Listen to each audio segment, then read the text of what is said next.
Matthew here from MiniWargaming.com, and welcome to another Apocalypse Battle Report.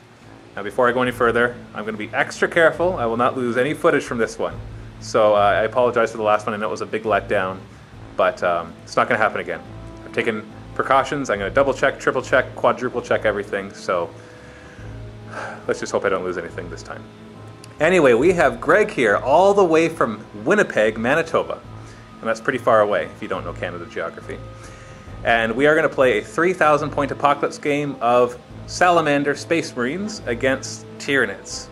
And I'm really looking forward to this because I'm bringing in some units that I don't normally play with. I had to proxy a couple things, but I'm looking forward to the... You'll see in the army in a second. And then we'll also take a look at Greg's awesomely painted Salamanders as well. So it's going to be a 3,000 point game. We're going to be playing on two 4x6 tables, and we're going to have a lot of fun with this. All right, so let's take a look at everything and let's just jump right into it. On this side, we have Greg's Salamander army. This is a regular Space Marine army painted to the Salamander paint scheme. And this is just shy of 3,000 points. It was about 70 points shy, and so Greg's taken an extra strategic asset to make up for the difference in points. So let's take a look at everything that's here. Where is Vulcan? This guy right here. This is the main HQ, if it really matters. This is Mr. Vulcan himself. We've got a Terminator Librarian as an HQ as well. We've got... Chaplain. Oh, is that the Chaplain? No. Chaplain. Where's the Chaplain? Oh, here's the Chaplain. The Chaplain with his jump pack obviously is going to be joining this squad of Assault Marines. We've got a command squad as well as... Is that a captain? Yeah. A captain. And everything is WYSIWYG for his army. He's really good at that.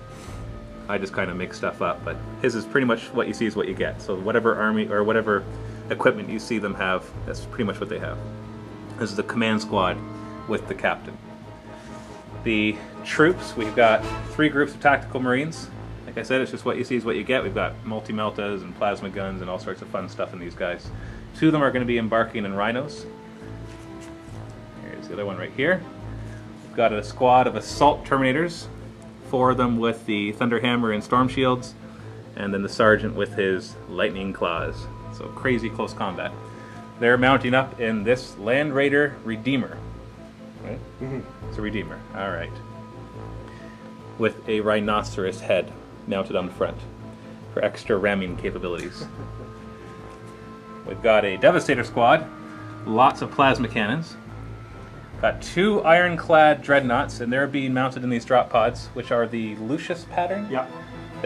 Now these are proxying in for the Lucius pattern drop pods, and so basically that allows them to assault when they arrive, which obviously these guys want to do with their seismic hammers and all sorts of other crazy fun stuff that they have. We've got a Razorback, and we've got a Whirlwind. I think I got everything. And this is, like I said, it's about 2,900 points. So because he was 100 points shy, he's taken an extra strategic asset. So let's go take a look at 3,000 points of Tyranids.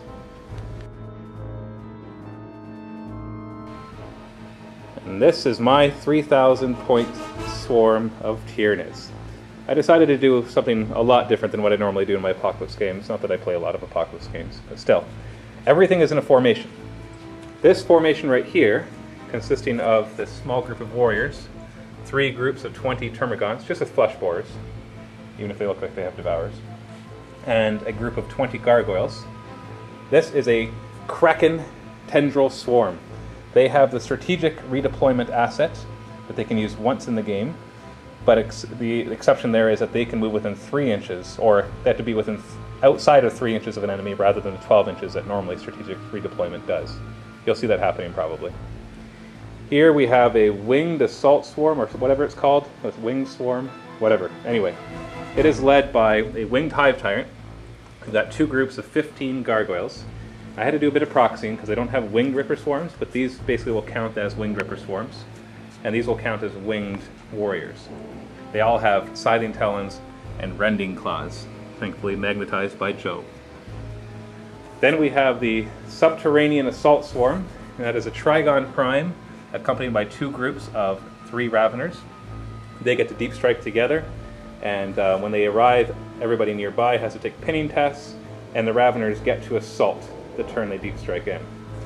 Oh, and I forgot the benefit of these. These guys get to flank march, so they're going to be held in reserves, and they can come on any table edge they want. Last but certainly not least, we've got the Screamer Killer Brood. This is 3 Carnifexes just armed with Scything Talons and Bioplasma. And if they're within 3 inches of each other and all 3 are alive, they can use the Hellstorm template, which is that super large flame template, and it'll do Strength 7 AP2 to everything underneath. So that's 3,000 points, including all of the formation costs. And this is the board that we're playing on. Very similar to the board that John and I played on the last Apocalypse game.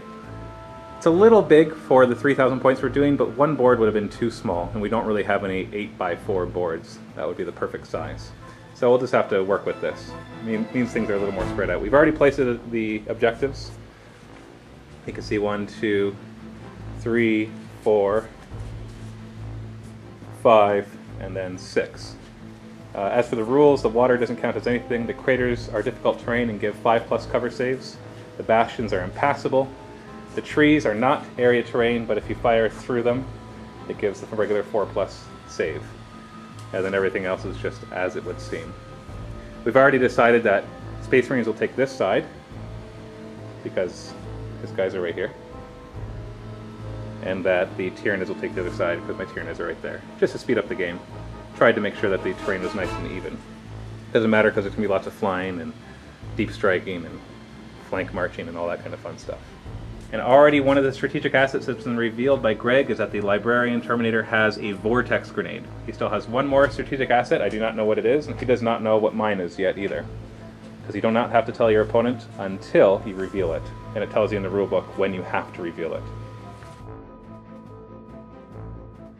At this point we are bidding for who gets first turn, and the way that you do that is you choose the number of minutes that you want to have to deploy, and whoever chooses the lowest amount gets to go first.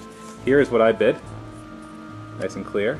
It's a number between 1 and 30 is what we decided, and that's how many minutes I have bid. So let's see how much Greg has bid. Oh, he bid 4. I bid 7.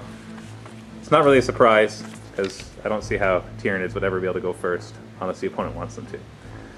So we're going to go to deployment. Greg is going to have to deploy first everything within 4 minutes. I wonder if he's going to be able to do that.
Here we are, all deployed. I decided to cower in my corner, I will admit.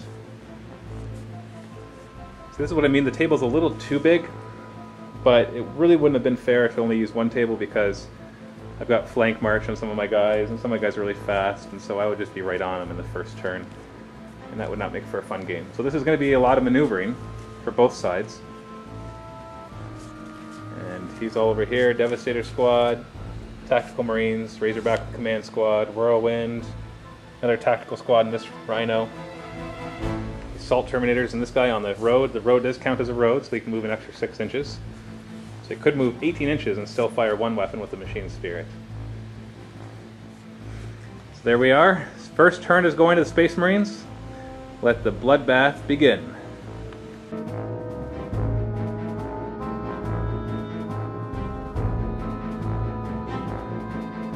Visit miniwargaming.com to see our videos 1 month early.